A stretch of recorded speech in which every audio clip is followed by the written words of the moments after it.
Welcome to Access Hollywood. Well, Natalie, the pollsters were way off. The pundits missed by a long shot. They sure did. And one of the big questions today, how did the media get it so wrong? It's time for America to bind the wounds of division. This is painful, but our nation is more deeply divided than we thought. It is time for us to come together as one united people.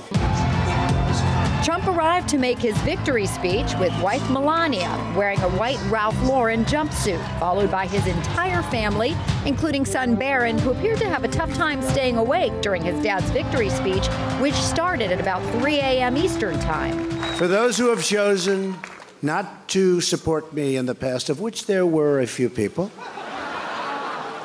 I'm reaching out to you for your guidance and your help so that we can work together and unify our great country.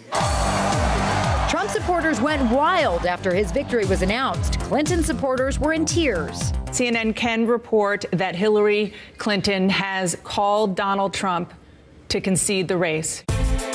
Hillary called Trump around 2:30 a.m. to concede, but she did not go to the Javits Center to address her supporters. She spoke later this morning. This is not the outcome we wanted or we worked so hard for.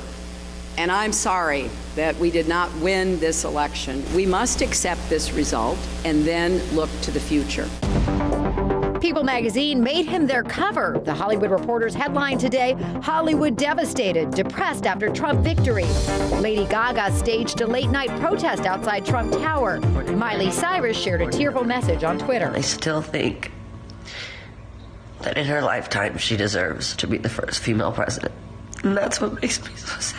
It is a protest vote. It is a primal shout. Yeah. And as long as Donald Trump was a big, pardon my French, middle finger to the establishment. My two-word nomination for what went wrong with prediction as to actually is yard signs. No one counted the yard signs. So where did the media and all the polls go wrong? Almost all outlets predicted Hillary would win.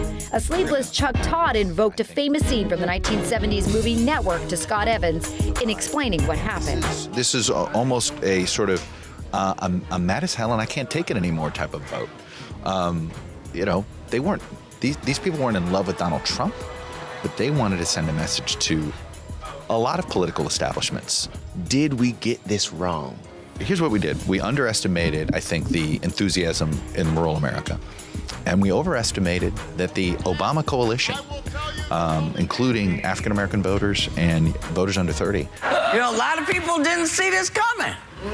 Yeah, it's being called the most shocking upset in the history of presidential politics. On The View, Whoopi and the women reacted to Trump's win. It was a rough night for everybody, I think. We're worried. The people are worried. Okay, he's the president. Now what? As far as the coverage, an 8-month pregnant Savannah Guthrie was up all night and was back on Today this morning. That's my girl. Well, CNN lit up the Empire State Building with Instagrams and a running Electoral College scoreboard. At least 2 out of 3 of these need to change for Hillary Clinton to have a hope. CNN's John King put on a clinic at the big board, even receiving praise from Maine's independent Senator Angus King.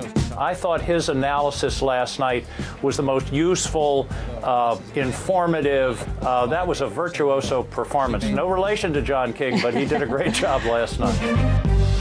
John King is the king, all right. Right? The wizard. Somebody tweeted out, I wish somebody loved me as much as John King loved that magic wall.